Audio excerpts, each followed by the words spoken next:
Okay, for our next trick, we have to find the value of a and b, and they're telling us, and also the stationary point, well, they're telling us this is the stationary point, and we should find the nature of the stationary point. So first up, I'm just going to put in the x and the y value.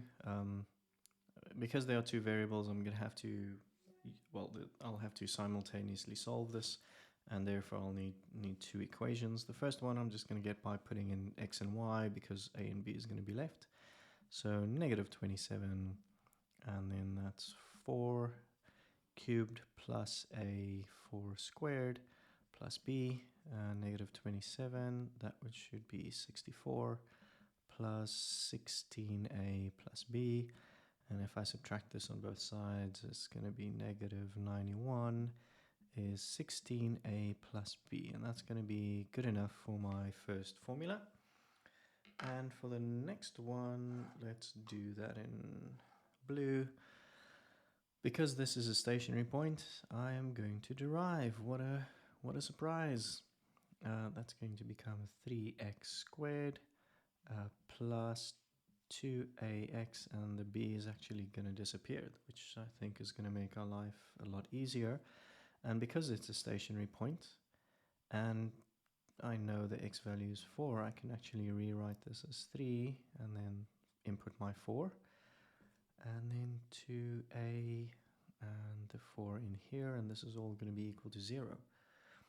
That's very nice. So this should be 16 times 3 is 48. Plus 8a is 0. So 8a is going to be negative 48. And if I divide by 8 on both sides, should get negative 6. Yeah, that's actually quite easy. And now this negative 6 will just go in there. Let's do it in nice color. So negative 91 is going to be 16. I'm going to put in my negative 6 in here, plus b. I'm just trying to be fancy. Should have actually written this as my second equation, but yeah, oh, whatever. And now I just have to figure out what 16 times 6 is. I don't know what that is. That's 96. So we have negative 91 is not, sorry, negative 96.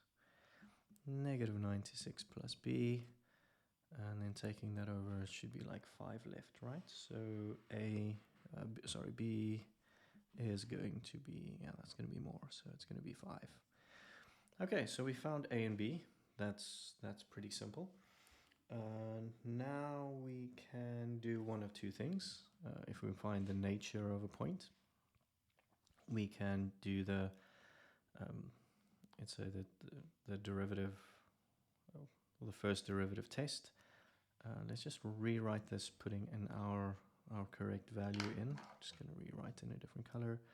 So our dy over dx is going to be 3x squared, and now I know that a is a negative 6, so I'm going to have negative 12x. So that's my derivative. Now I can input a 4 here, well, something bigger, slightly bigger than 4, and something slightly smaller than 4, and then I can check whether those are positive or negative numbers.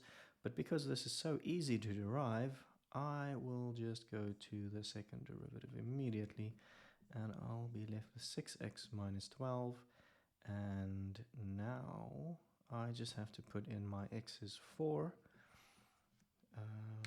Just put the nice 4 in there. Minus 12, being all fancy, color-coded, and that's going to be 24 minus 12, which is, I don't care what it is, but it's definitely going to be positive. And because it's positive, I know the nature is going to be a minimum value, because this is kind of a positive, you know, if it was a, yeah, that's positive, I'm just thinking that's a smiley face, and it will have a minimum value. So the nature of this stationary point is it's a minimum point.